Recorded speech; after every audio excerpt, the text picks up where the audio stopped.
ನಮಸ್ಕಾರ, ನೀವು ನೋಡ್ತಾ ಇದ್ದೀರಾ ನ್ಯೂಸ್ ಫಸ್ಟ್. ನಾನು ವಿದ್ಯಶ್ರೀ. ಈ ಕ್ಷಣದ ಪ್ರಮುಖ ಸುದ್ದಿಗಳನ್ನು ನೋಡ್ತಾ ಹೋಗೋಣ. ಅದಕ್ಕೂ ಮೊದಲು ಹೆಡ್ಲೈನ್ಸ್.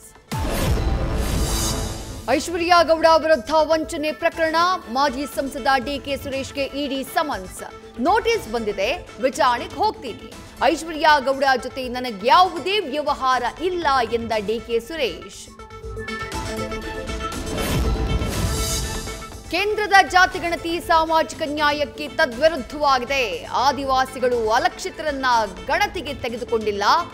ತಲೆ ಎಣಿಕೆಯಿಂದ ಯಾವುದೇ ಪ್ರಯೋಜನವಿಲ್ಲ. ಕೇಂದ್ರದ ಗಣತಿ ಬಗ್ಗೆ ಬಿಕೆ ಹರಿಪ್ರಸಾದ್ ಆಕ್ಷೇಪ. ಮೈಸೂರಲ್ಲಿ ಮತ್ತೆ ಶುರುವಾಯಿತು ಮೈಕ್ರೋ ಫೈನಾನ್ಸ್ ಸಿಬ್ಬಂದಿಯ ಕಾಟ.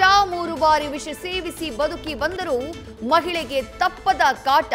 ಹುಣಸೂರು ತಾಲೂಕಿನ ನಂಜಾಪುರದ ಟೈಲರ್ ಮೀನಾಕ್ಷಿಗೆ ಟಾರ್ಚರ್.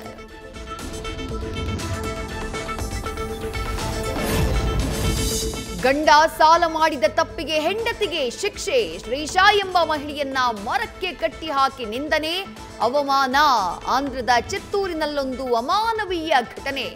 ಆರೋಪಿಗಳ ವಿರುದ್ಧ ಕಠಿಣ ಕ್ರಮಕ್ಕೆ ಸೂಚಿಸಿದ ಸಿಎಂ ಚಂದ್ರಬಾಬು ನಾಯ್ಡು.